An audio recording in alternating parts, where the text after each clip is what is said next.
Welcome, my friends, to Peace, Love, and Bring It Back, the podcast that never ends, where we gather our clan and talk about the peace and love in our lives, the difficulties along the journey, and how we rise up from them. We will experience a little thing I call Kluberty together, and by the end of the show, we're going to find our sweet spot. I'm Uncle Dave, and our transformation starts right here. Hey now, and how are you doing? I want to welcome you to the next episode of Peace, Love, and Bring It Back. Today's episode is Megan Nolan, who's a vitality coach. She's going to teach us so many different things because we're sitting in a chair so often that we need to make sure we're taking care of ourselves. It's always one of the most important things that we do is self-care. How are you doing today, Megan? I'm great. Thank you so much for having me. Wonderful to be here. Yeah, thank you so much, and I'm glad. So Megan and I met. I just want to explain. She was a speaker at a competition, and she won, of course. So she's not only a winner, she's going to actually just amazing. I've attended one of her workshops to kind of get better health. So Megan, life is a journey. How did you get here? And here being Maui, so let's all go understand how that journey went for you or goes for you. Absolutely. Well, how did I get here? Well, I'm originally from Canada and I don't really like snow. So I made the executive decision to move out to the middle of the ocean 11 years ago because I just love the energy out here. I love the summer. I love the beauty all around. And so the truth is that I got here physically that way, but where I'm at professionally and personally, yes, it's a long road, lots of ups, lots of downs. And so originally my background was in gerontology, which is the study of aging. And after having graduated, I realized I don't know if I really want to do that because working at a retirement home or a nursing home facility just really didn't call to me because that's a beautiful type of person that can do that working environment. And I realized it would be too hard on my heart. So I decided to take a more preventative approach to aging and become a personal trainer. So I've been a personal trainer and yoga instructor for 17 years. And I bring together those two worlds because they each have beautiful benefits to them. But in my opinion, we're missing some pieces that the other had. So I like to weave them together. And I've always loved movement and exercise. It's been a powerful tool set for me, both physically, but mentally and emotionally, to be able to navigate the wild roller coaster of life and entrepreneurship and global pandemics and all the things. And really using those tools on a daily basis to come back to my center. And so it's truly been such a joy for me to be able to share those tools with you today, with your community, my community, in a way that makes them fun and usable and approachable. Because a lot of times people are intimidated by exercise or intimidated by yoga, but when they get a chance to experience it in a way that meets them where they're at, then they get a sense for how good it helps them to feel. And then it makes them more likely to want to do it again. So it's a little insight and sneak peek into how I got here. Yeah, no, because that's what we talk about is that everybody has a journey, your path in life. And so you mentioned that you have a lot of tools and you were sharing with me earlier some of those tools. What are your favorite tools? Because, as you said, life is a big balance, and finding the right balance is really the most difficult piece of life. That's our biggest challenges. Mm-hmm. Yes, and that's interesting because I know this is something we've spoken to before, and so it's always this balance of doing and being, and how we can be the version of us that does the things. And so, because for me, I'm very much a doer, an action taker, and so initially the tools that I liked were the ones where I was doing things, where I was doing exercises, doing moves, doing poses. And I come to realize eventually that I liked that because it allowed me to become still. It allowed me to become present. And it was giving me a break from all of the noise outside and also inside my head.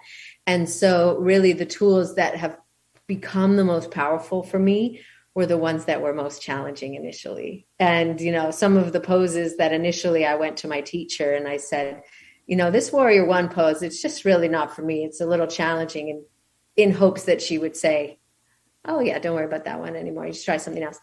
Of course, in true teacher fashion, said, well, that's the one you should do every day then. Well, that's not what I wanted to hear. I know. And then, so, the poses, the physical poses are really the first step into the massive ocean that is the yoga practice. And the ultimate goal, if there is a goal at all, is to be able to find that stillness and that focus of mind.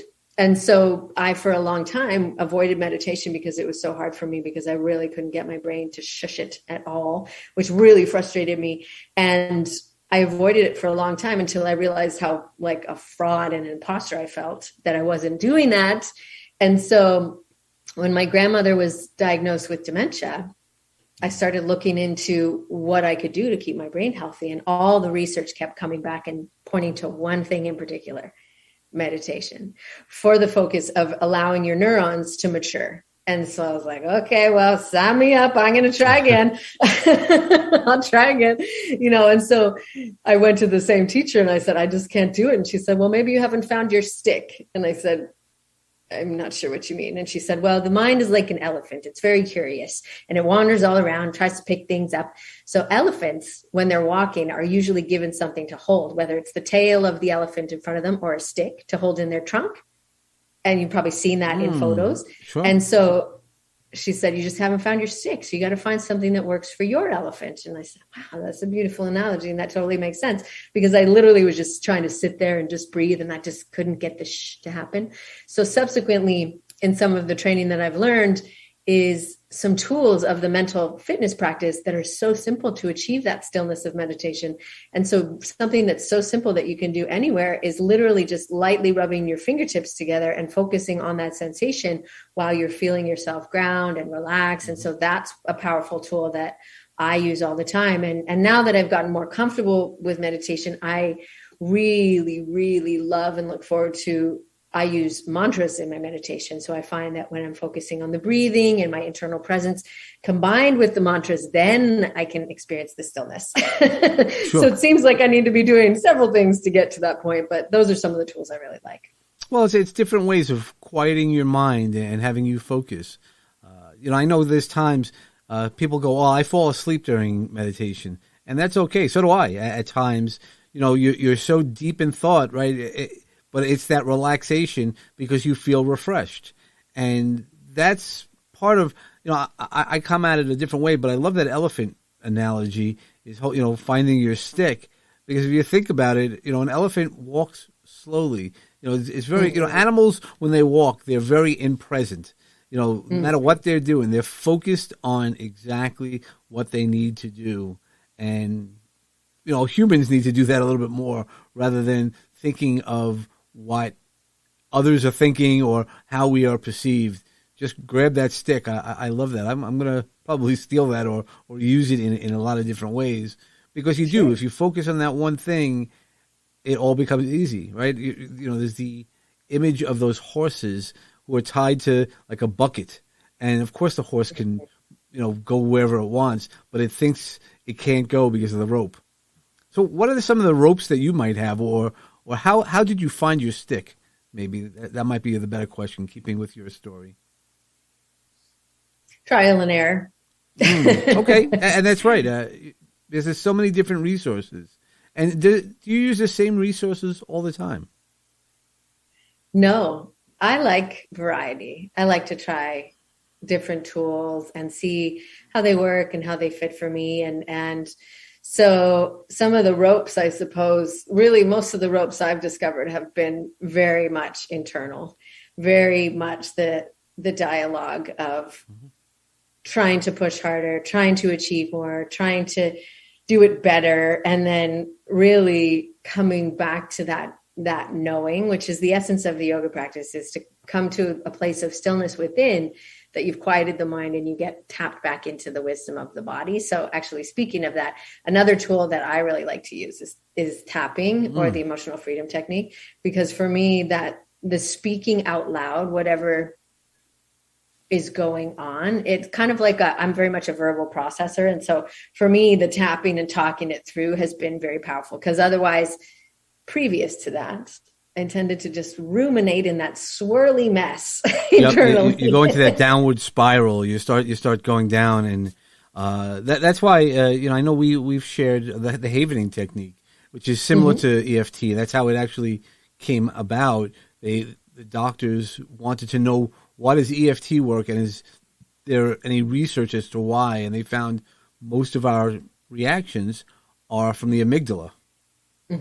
And that's how it all based out, because I also use tapping and a lot of other techniques to do that, because there's so many different techniques, but it's all about what works for you and what you feel comfortable with. Absolutely. And it's all about using them, but also being open to the fact that sometimes, you can set this goal for yourself and the framework of, okay, I'm going to do it this day, this time, and then aim for that. And then sometimes allow yourself wiggle room, because sometimes it's not going to work out that way. Sometimes you'll be able to do it, and celebrating what you do, because a lot of times, especially for me, we can quickly turn that into a critique of, oh, well, I didn't do it at all, so what's the point of doing any of it? And then just like it all goes to the wind. Whereas just taking that each little step along the way and really celebrating each little moment, each glass of water, whatever it is, and really putting the tools to use, because we all know what to do. It's just a matter of actually using it. And so figuring it out. And for me, because of busy lifestyle, morning routines are very foundational. And that's a lot of what I help people with, is setting themselves up with an empowering morning routine, because we can have good intentions of doing it later, but oftentimes later doesn't arrive. Right. Later is open to distractions, and the day doesn't always go as planned, as we all know that. Right. Exactly. And so what do you do during the day when you might have missed your morning routine, but you still are focused that you want to get it? How do you get yourself back to that center mentally? I take a power pause. Could you explain? And really, for me, that's it. I power pause in the morning before I start my day. And that, to me, helps me to get connected to my vision, begin to experience that energy now, so I can embody that version of myself now, and then live it and breathe it into my life. So that's how I start my day. But then that's where I come back to. So that's the essence of the power pause, is reconnecting to that foundation, because that the vision and the expanded vision beyond what it's going to help you to achieve, but what it makes possible for your community, your clients, your family, their family, all of that. So you can tap back into that energy, because so quickly we get caught up in the, oh, where's my phone? I got to do the things, and either robotic or frantic or what have you. So when you press pause, it allows you to come back to your breath, who you're being in that moment, and what you can do to bring yourself back into balance. So sometimes balance is going to be, what can you do to lift yourself back up so you're feeling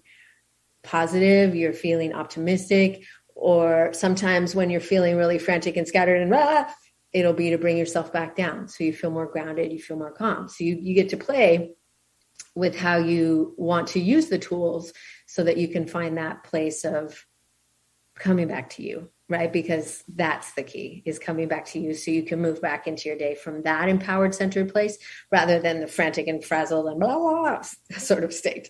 So that's what I like to do periodically throughout the day. And it doesn't have to be a long pause. It doesn't have to be a long pause at all. It can literally be as quick as just a couple big deep breaths, or 5, 10, 20 minutes. And don't let your brain tell you that you don't have time for it, because actually productivity levels significantly decrease when we try to force ourselves past the point of tiredness and past the point of concentration, which typically is about 45 minutes, although we tend to just push ourselves way beyond that. So when you take a break, intentionally pressing pause, it actually refuels your energy levels in a very natural and sustainable way, and actually rejuvenates the brain so that you go back and you're on point. So you're actually way more productive, way more focused, and you actually get more done. That's awesome. And it's all about, so that's the body part. That's, I guess, really more the spiritual, the mind piece about it. But I'd like to talk a little bit about the body part, because That's where you and I were connecting before about, my posture. We'll use a lot of P's. Maybe we won't go to the R's with the powerful pause. And Yes. but with sitting, as we're finding ourselves in front of computers a lot more or TV, what's the most important things physiology that we need to do to kind of keep ourselves healthy and, as young as possible? Because the age is a number, but as you were explaining to me, it's also about how you keep your body in working shape.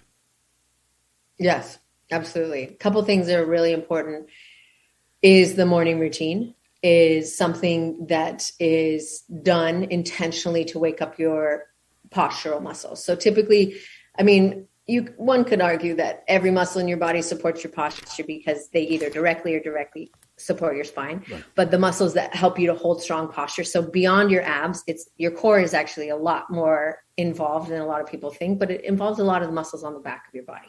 So a morning routine that energizes those muscles so that you're in strong posture to start with, because whether we admit it or not, your brain makes snap decisions on people's posture, and your brain takes a lot of information about your own posture. So when you're in that strong posture, notice I'm not calling it good posture, strong posture or weak posture, which is the painful posture we all spend a lot of time in, you are far more productive. So the morning routine kickstarts your productivity. Some people say by upwards of 72%. So having that morning routine to get you going, and then really being able to take the time throughout the day to get up and power pause, because your body, there starts to be some changes at about the 30-minute mark, but there's significant changes at the 45-minute mark when you're sedentary. So again, it kind of overlaps with the brain. They are connected after all. So ideally you're getting up and moving at least, like gold star standard is every 25 minutes. I know that's not doable for some people. And so definitely once an hour. And that's where the water drinking comes in, because the more water you drink, the more you have to get up from your chair, whether you like it or not. Well, I guess you don't have to, but then it's a different problem to have. Yeah, then you have a mess.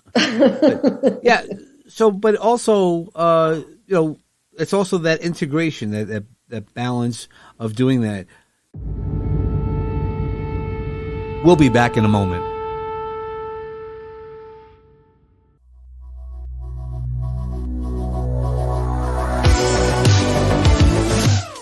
Hi there, I'm Lainey. And I'm Estella. And we're interrupting this podcast because we have a question for this audience. Do you or someone you know live with a disability or a chronic condition? If yes, you're not alone. 1 in 5 people in the U.S. do. We're the hosts of the Embrace It podcast, where we share tips, tools, and inspiration for everyday living with all types of disabilities. Our interviews with badass disability advocates will boost your confidence in all areas of life, including travel, fashion, relationships, career, and more. So walk or roll on over to your favorite podcast player and subscribe to Embrace It with Lainey and Estella. And now back to the show you were listening to. Another great show produced by Launchpad 516 Studios. You're listening to Peace, Love, and Bring It Back with me, Uncle Dave Shemetsky. With people who have standing desks, is that, you still need to move around. I know for me, sometimes if I stand too long, that also becomes a challenge. So you have to kind of keep moving the energy and your body around. Well, yes, absolutely. That's a really great point, because your body does like the variety in movement, and that's why it complains about it when you don't do it.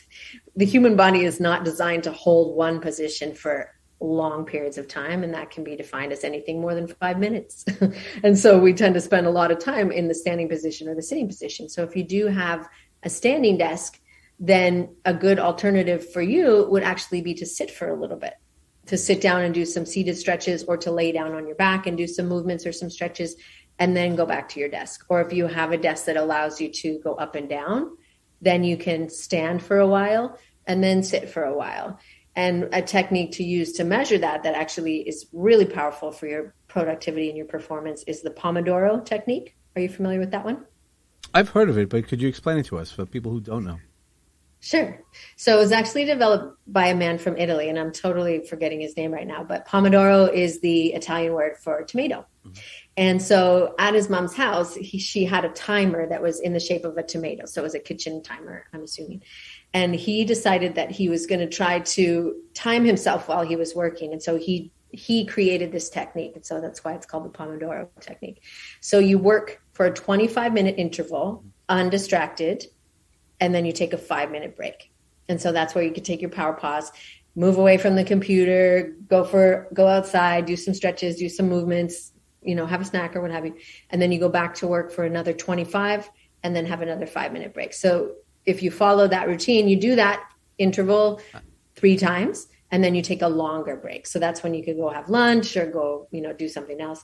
So it's found that when we give ourselves a limited amount of time, we actually do more during that window because we're very focused, because multitasking is a total misnomer, and it actually really decreases your productivity because your brain can really only focus at one thing at one time.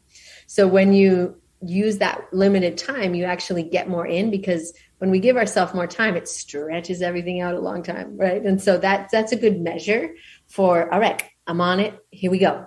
What can I get done during this time? And then take a break. So that's a good way to kind of set yourself up for having those intervals so that you're getting up and moving and stretching and breathing more frequently. Right. And it's those rewards, right? Because we all, as human beings, we love those rewards. And if you know that if you work that 25 minutes, if you honestly do that 5 minutes, you can actually reward yourself. And that also adds the productivity. And it's all this moving of energy and things like that. You had mentioned a little while ago that there's the ocean of yoga, that there's so many different ways. But what I'm going with that is, I also know that whales make you happy. Could you tell us a little bit about that? Good segue. They do make me happy. And in fact, it's shown that they make a lot of people happy. And I thought it was kind of more of a joke initially. And so here on Maui, we have a humpback whale sanctuary. So meaning that the oceans around Maui are a sanctuary and a protected zone for humpback whales. We have them come visit us in the wintertime because the ocean is shallow in between Maui and Lanai and Molokai. So it's very shallow. And so the mama whales come here to have their babies. So they come here to have their babies, and then the males also follow the females because they want to mate. And so it's, busy time during the wintertime. And so I'm not sure if you've seen humpbacks or other whales live. They're so magical and they're so playful. And scientists are really just beginning to discover more and more amazing things about them. Like, for example, they communicate telepathically. They sleep like just looking at each other vertically. It's all sorts of crazy stuff. But they don't really know why whales breach other than to play and to celebrate. And they sing. And again, that's another thing that they really don't understand very well other than communication, but they think it's mostly for playfulness. And so their spirit is very magical, very lighthearted. And so I learned the first time when I saw whales that they ignite a joy in me that I had lost for a long time. I literally turn into like a clapping, jumping, crying, leaping craziness. And so the joke was initially that the sticker and their stickers is that the sticker should have said, "Whales make me lose my shit." Okay. So I decided to make it a little more PG. I thought I would do a run and see how they go. And so, I actually have 40 different vendors here on Maui selling the stickers, and also subsequently have created ones that say rainbows make me happy, because who doesn't like rainbows? Right. So it was kind of a joke to begin with, but it turned out that a lot of people love whales too. Yeah, whales are incredible. I mean, I've been to Maui. I've done whale watching a bunch of times, and I actually was at one experience where I watched orca whales, again, breaching in Victoria in British Columbia. Yes. And it was incredible because, you hear about these scary, killer whales, and then they're just so joyous jumping out when they breach. And, it really is such a beautiful experience because it's pure joy. There is nothing that looks like pure joy than that. There's so many different things in the animal kingdom that do that. Mm-hmm. But whales, that's why when I saw your profile and it was like, whales make me happy, I go, whales make me happy also. We're going to mention that somehow. Oh, good. Yes, yes. I know. They are amazing. And animals, I believe they're such beautiful examples and we can learn so much from them. And, I've learned so much from my dog and he hasn't spoken to me once, at least, out loud. He definitely sends Oh me yeah. messages in his own way. I have that all the time, with my dog. You just have those conversations and they hear you. But some of that is energy work as well. It's the energy of how you're saying it. I didn't understand it. I'm just training a puppy now, and Oh. yeah. Well, she's a little over a year, but so we've had her since we've had her at this point 9 months. At the beginning, you had to do a lot of yelling, and there's still some yelling because she still jumps way too much. But it's puppy energy, but she gets it much quicker now. And I'm like, oh, okay. Now you're noticing that she knows what's the right energy and the right way to say it. So the relationship becomes a lot better. Mm-hmm. Now, so again, we met when you won your speaking competition. How do you, how'd that feel? The experience, what did that experience bring to you and what did it teach you? Oh, great question.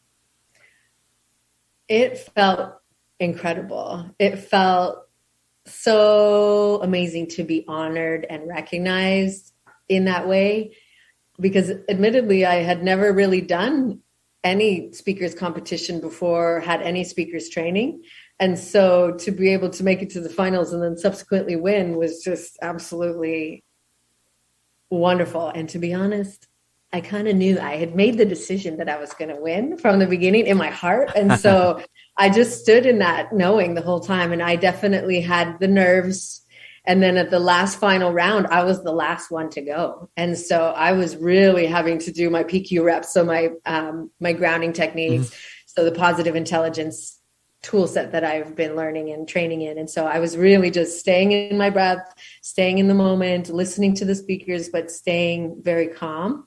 And so it was an incredible moment to win. And then one of the gifts that I was given was actually to speak at the Los Angeles Tribune tour for the Can You Really Think and Grow Rich tour, which is a book by Napoleon Hill that maybe, some of your community has heard of.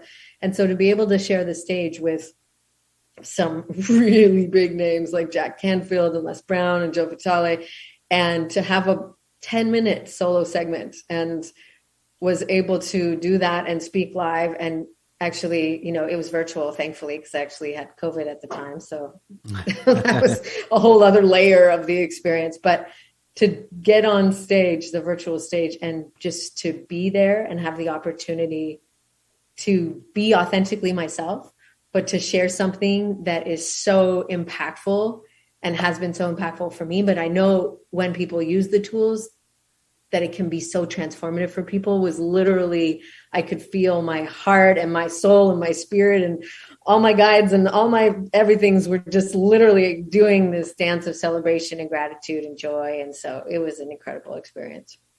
So what's some of the ways that you ground yourself? You definitely seem very grounded and you have all these tools. Is there one go-to grounding tool that you would suggest, or what you use at least? Well, I really like the actual physical practice of grounding. Luckily, I live in an area where I can always go out and put my feet on the ground and not get frostbite. So part of my daily routine, my morning routine, is to go outside. And it's quite warm here, so we don't really have much grass aside from where the water drips down from the roof. So there's little patches of nice, cushy, soft grass, but the rest of it's a bit scratchy. So that's where I stand. And on the other bits is wonderful too. So really grounding my physical body, but then in that practice, coming back into my center, and then from the center with permission. I always like to ask permission to really connect into whatever ground that I'm standing on, because I believe that that's respectful and honoring of the energy of the place. And so always asking permission, but then grounding myself down and tapping back into my own roots, letting that travel down to the center of the earth, and then pulling that back up through myself and out and up to the heavens. And so both grounding and extending and expanding simultaneously. That's my go-to. That's awesome. That's a technique that I've been using lately, where you grab the energy, you allow the energy, not grab. You allow the energy to flow through you, both over you from above, and then ground you through the ground, and it just warms you, sort of like a tree. I have a meditation when I work with people, or even myself. Where I'm a tree, the strength, the energy, and the nature. So I love that. Thank you so much for sharing that. You're welcome. Thanks for asking. And, one of the things that we talk about a lot of times on the show is about, your R's. So I'm going to give you a kind of, that there's an R in your heart. When you spell the word heart, there's an R, which is just a factual thing. But what I like about it is that heart and earth are the same letters, just rearranged differently. And when we focus about the grounding in the earth, we also sometimes find the R's in our life, the right things to rise. Since I talk a lot about being a phoenix. What might be an R word that you like to use? I would say the R word is to remember. Remember that in any moment you have the potential to press pause and come back.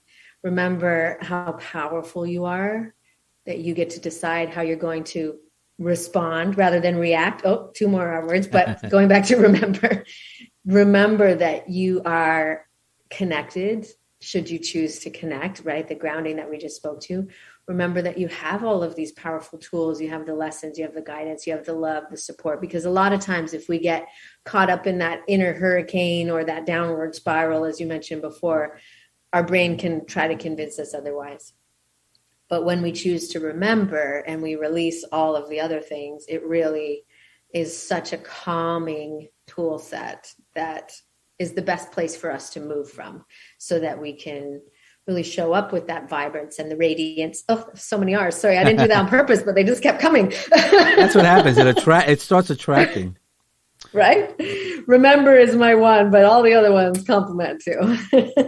Well, that's what usually happens, and okay. It's like one of those things. If I say look for a red car, all you see is red cars. So which is again another R. Right. Good. You've given us a lot of seeds of knowledge, and if we're talking about grounding, but the great thing about seeds, they don't grow right away. It takes nurturing and the opportunities. And we're going to tie up the episode. So could you give us some seeds that might be ready for now, for growth right now, or seeds that we can think about in the future?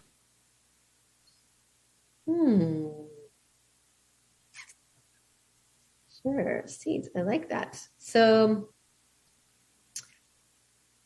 when we think about how we want to feel later in life, what your mountain is or what your personal freedom is, what your goals are, think about the you that will be experiencing all of those. The you that has achieved those goals, gotten to the top of the mountain, and knowing that you has made decisions in certain ways of showing up or certain ways of being. And if you think about that you can begin to tap into that you now. So planting that seed of possibility within you now, because the actions and the decisions that you make today are like seeds that will get you to that point. And so knowing that you, obviously you want that you to be as healthy and vibrant and strong and able as possible. So knowing that the decisions that you make today about how you're going to move your body, what you're going to do to strengthen, to stretch, to nurture, to nourish, will impact that version of you later on down the road. So the things that we do today are cumulative. And a lot of times we think, I don't have time. No, I don't have time for stretching. I don't have time for yoga. I don't have time for this or that. But knowing that those are seeds, just like you asked, those are seeds that you do those things today, even if it's just a couple minutes, it affects how you feel now, which then affects how you sleep tonight. And when you sleep better tonight, you wake up a little more vibrantly tomorrow. And so you can see the ripple effects. So the little things that you do today, the little pause that you take today to do something that nourishes you and fill your cup, then that's a really powerful way to plant those seeds for beautiful flowers in the future. That's beautiful. Thank you so much. That was excellent. And so how can everybody contact you? We'll put your website and stuff in the notes. But what would be a great way? Because I know you have a bunch of programs that actually I just like to give you some time to kind of share what programs that you're currently running right now. Oh, thank you. I'd love that. So one of my newest offerings that I am really excited about is called the Exhale Accelerator. So speaking to what you and I've been talking about is that in order for you to get to the top of your mountain, you got to press pause periodically to refresh and rejuvenate yourself. So think about it. When you climb a mountain, you don't go running all the way to the top. You press pause, you take a look around, you have a snack, maybe you put your foot up, stretch your legs a little bit, you do the things. And so what this is, the accelerator is that for busy people that are on the go, to press pause, to refresh your energy, to do things that are stopping stress in their tracks, getting rid of the tension that might be distracting you so that you are feeling truly centered, calm, grounded, powerful, so you can go back into your day that way. So they're fun and they're playful, little power pause sessions like we've been talking about to really help you get back to the energy of you and get back to that energy of possibility and play. Because as adults, we are very serious and we are very serious about the things we do. And when we press pause and have a recess time, so these sessions are like recess time for adults, because trust me, you can slow down and you can have fun and still get work done.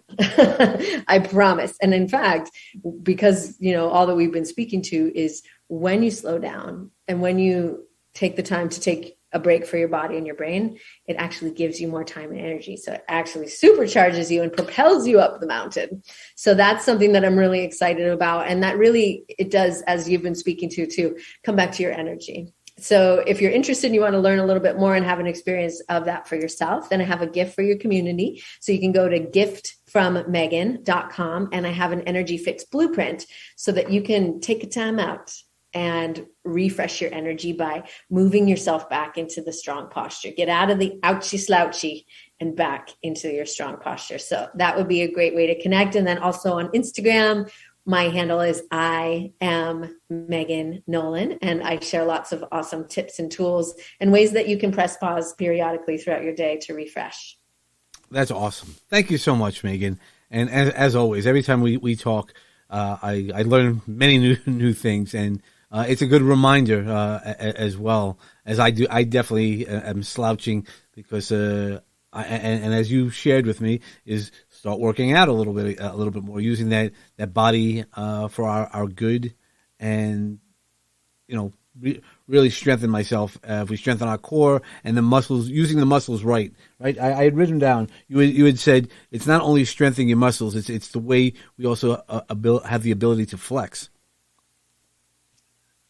Yes, right? Yes, the ability to. So we want strength and flexibility. Right. So we want to be able to move through all the different ways that you want to move, right? That might be picking up a sock from the floor. It might be playing softball or whatever, going for walks. It's really the ability to do so. And it does require both the strength and the stability and the freedom and the flexibility. So it's a dance. It's a balance of both. All right. Awesome. Thank you so much. And so I wish everybody else to make sure that they find the right balance in their life of peace, love, and if you're going to use some strength and flexibility when you're swinging a bat, I hope you hit the sweet spot. And thank you so much. Have a great day. I'm really glad that you're enjoying our show. Peace, Love, and Bring a Bat is brought to you by Launchpad 516 Studios.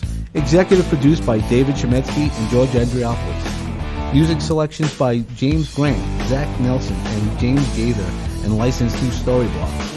Sound effects and sponsorship music licensed through Epidemic Sound. Peace, Love, and Bring a Bat is hosted with Podbean. Subscribe to our show wherever podcasts are available. And don't forget to leave us a 5-star review on Apple Podcasts and share with all of your friends. Follow us on Facebook at Peace, Love, and Bring a Bat. Follow me, Uncle Dave Chemetsky, on Facebook, Instagram, LinkedIn, and Clubhouse. You can find all those links and more info at davidchemetsky.com. For show ideas, feedback, guest inquiries, or just a chat, reach out to me at peacelovebringabat@gmail.com. For sponsorship and media inquiries, reach out to peacelovebringabat@lp516.com.